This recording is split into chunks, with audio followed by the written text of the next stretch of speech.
Is Scotland racist? If you'd like to know my answer to this question, then keep watching.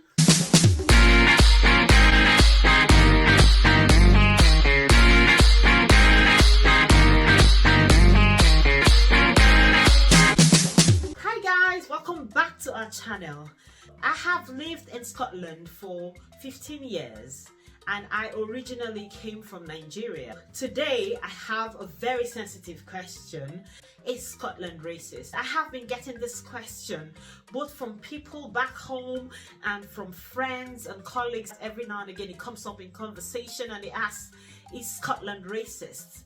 It is a tricky question, but I feel like now with all the unrest going on in England against immigration and asylum and the rioting going on, I feel like this is the time to address it.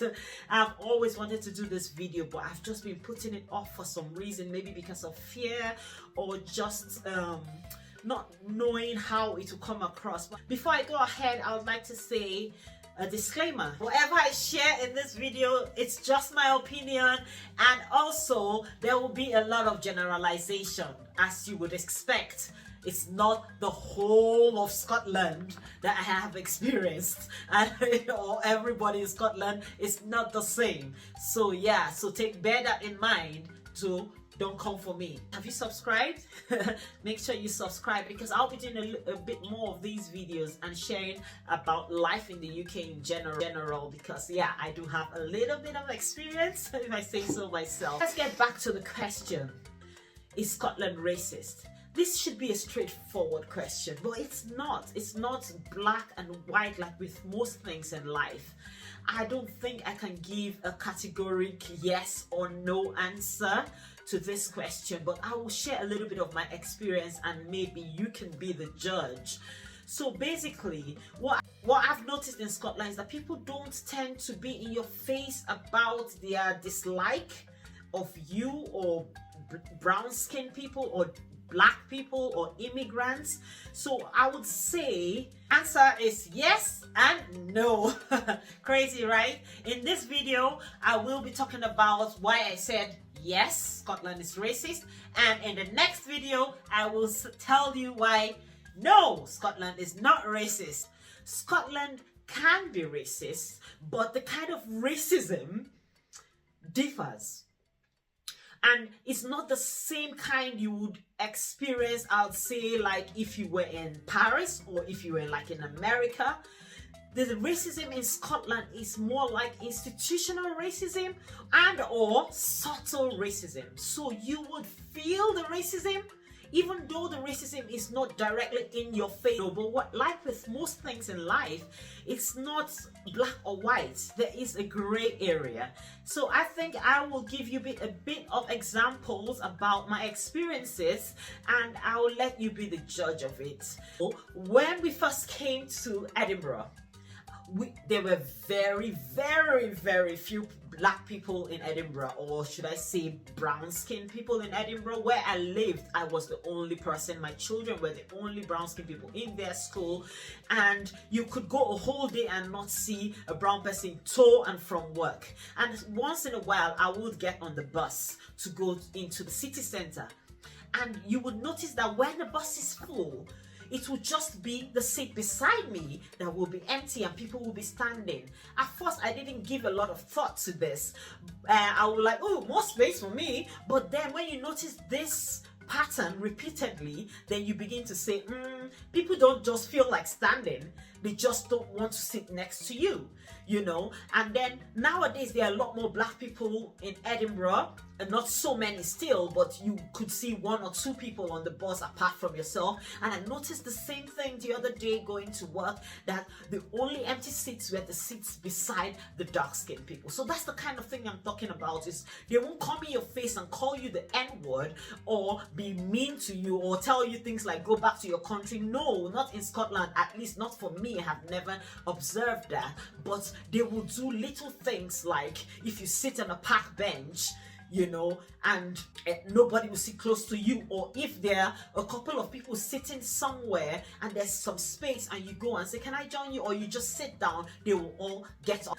So here's another example. We did go on holiday to a place up north, somewhere in Inverness, and in the caravan park there was a pool, and we decided to go swimming. This family were in the pool, but as soon as we got in the pool, they all got out of the pool.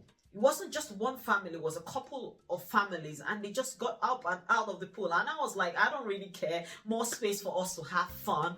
But even the kids noticed it, and that's the sad part of it, is when the children begin to ask questions. Also, for instance, you could have a party and you could invite people, and people will some people might not come, and you have fewer people coming to your party than you would notice in other white kids family. Like I said, my kids were the only brown skinned people in their school, and I noticed that. At first I thought, oh, it's just because they didn't know us. Yeah, like you would with anybody. If you don't know them, you might not be comfortable to go to their party.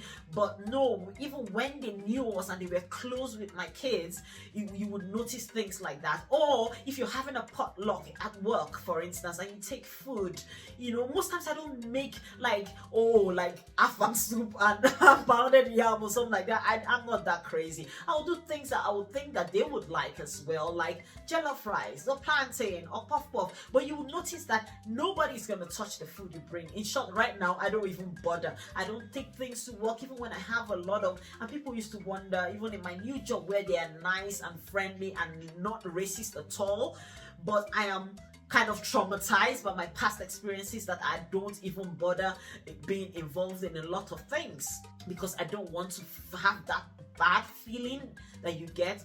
Also, I talked about institutional racism. It is quite common in Scotland. I know somebody that did apply for a job for a long time and never got any call back for an interview or anything like that. And one day she decided, oh, let me try and change my name. Maybe my name, because she started thinking, this cannot be normal. I am very qualified. I am overqualified even, And then she changed her name. She applied for the same job she got rejected from a week ago, and they called her for an interview because she changed her name. The CV was exactly the same.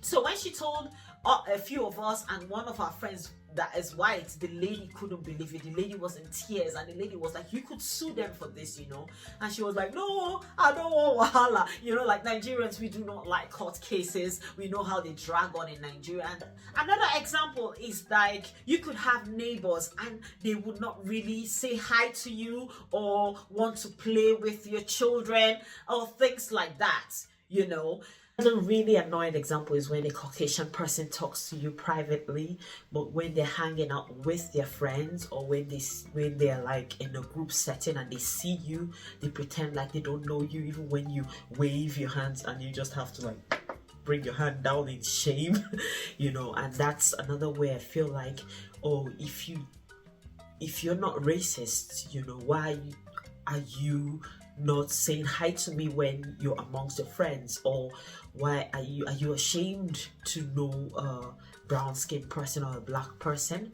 And that I find very, very disheartening. And so I think I'll stop here, because I could give several examples of how Scotland is racist or how Scotland is not racist. So I'll leave you up to it. What is your experience? Have you experienced racism in Scotland? Share your experience and let me know what you think. And like I said, there is no right or wrong answer. It's not black and white. People have different perception about these things, but all in all, I love Scotland and I would not trade it for anything. I have enjoyed, and I am enjoying my time here with my family. Make sure you like and subscribe to our channel, and make sure you share this video. Maybe people will like this video, or maybe people will learn a thing or two, and maybe more people will come to Scotland.